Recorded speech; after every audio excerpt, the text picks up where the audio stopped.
దేవునికి స్తోత్రము.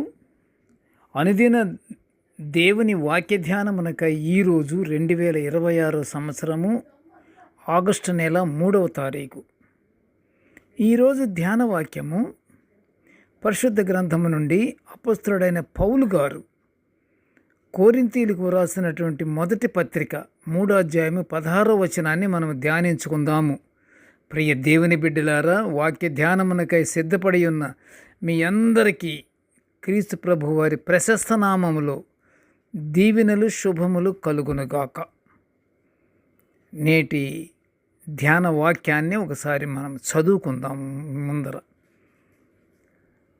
కొరింథీయులకు రాసిన మొదటి పత్రిక 3వ అధ్యాయము 16వ వచనము.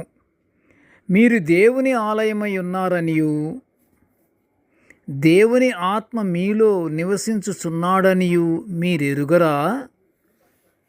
ప్రియ దేవుని బిడ్డలారా, నేటి ధ్యాన వాక్యము అపొస్తలుడైన పౌలు గారు కొరింథీయులకు ఒక ప్రశ్న వేశాడు. ఏమని అంటే, మీరు దేవుని ఆలయమై ఉన్నారనియు దేవుని ఆత్మ మీలో నివసించుచున్నాడనియు మీరెరుగరా అన్నటువంటి ప్రశ్నను మనం ఇప్పుడు ధ్యానించుకుంటున్నాము. మనము దేవుని ఆలయమై ఉన్నామని పౌలు గారు తెలియపరచుచు ఆ విషయం మీకు తెలియదా అని అడుగుతున్నాడు. ఇంకను మీ దేహము దేవుని వలన మీకు అనుగ్రహింపబడి మీలోనున్న పరిశుద్ధాత్మకు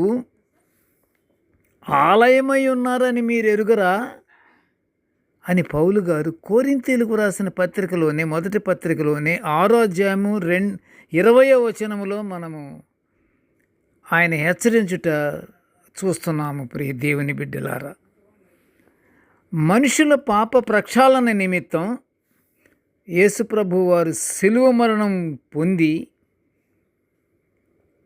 ఆయన అమూల్య రక్తముతో విలువ పెట్టి కొనబడిన వారము మనమందరము.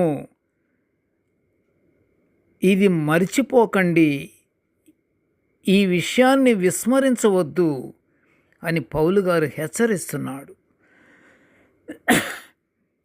ఆయన అమూల్య రక్తముతో మనం కొనబడిన వారము, ప్రియ దేవుని బిడ్డలారా అని పౌలు గారు హెచ్చరిస్తున్నాడు, తెలియపరుస్తున్నాడు.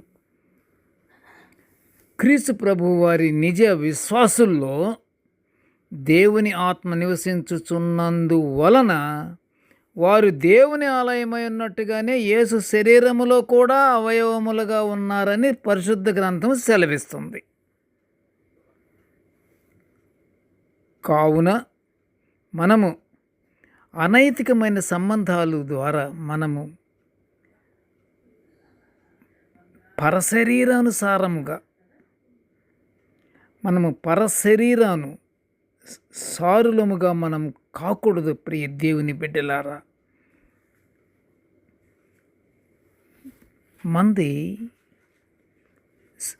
ఆయన రక్తముతో, ఆయన అమూల్యమైన రక్తముతో కొనబడినటువంటి శరీరము మంది. అందుకని మనము పరశరీరముగా ఉండకూడదు అంటున్నాడు. దేవుని ఆత్మ మనలో నివసించుటకు మన హృదయం పరిశుద్ధమై ఉండవలెను,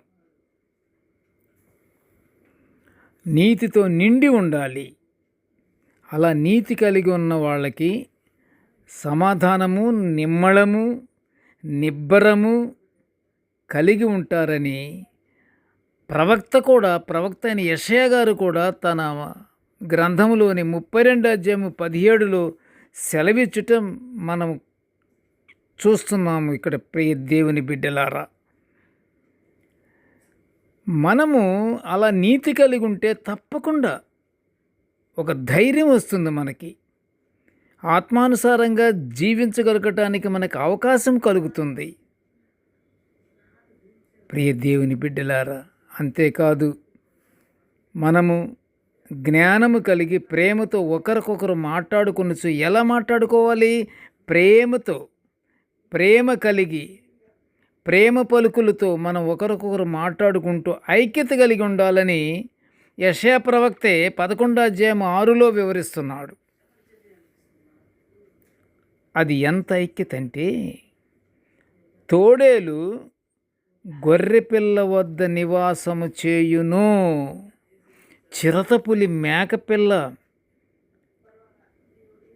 కలిసి పడుకుంటారు, కలిసి జీవిస్తారు. చిరుతపులి మేక ఇంత ఐక్యత మనలో కలిగి ఉన్నప్పుడు దేవుని ఆత్మ మనలో నివసించుచు దేవుని నుండి సకల ఆశీర్వాదాలు పొందుకుంటూ,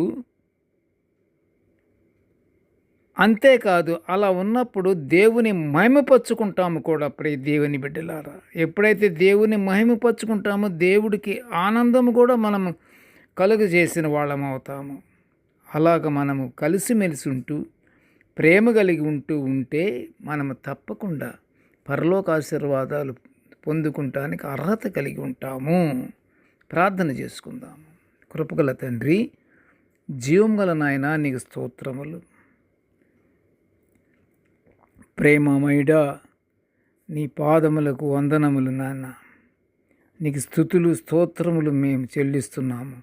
ప్రభువా, నీ దివ్యమైన వాక్యాలను మేము నిత్యము ధ్యానించుకుంటున్న ఈ భాగ్యాన్ని మాకు అనుగ్రహించినందుకు నీకు ఘనమైన స్తోత్రములు తండ్రి. కృపగల తండ్రి, నేటి వాక్య ధ్యానము చేయుచున్న మమ్మల్ని అందరినీ, తర్వాత వాక్య ధ్యానమును వినుచున్న ప్రతి బిడ్డను ఆశీర్వదించు నాయన. మేము నిత్యము ప్రేమ, సమాధానము, సహవాసముతో మేము జీవించుచు నీ పరలోకాశీర్వాదాలు పొందుకునే భాగ్యాన్ని మాకు అనుగ్రహించమని ఈ మనవులన్నీ యేసయ్య పుణ్యనామమున వినయముగా వేడుకొనుచుంటున్నాము తండ్రి. ఆమెన్. దేవుడు మనలందరినీ బహుగా దీవించుగాక. Amen, amen, amen.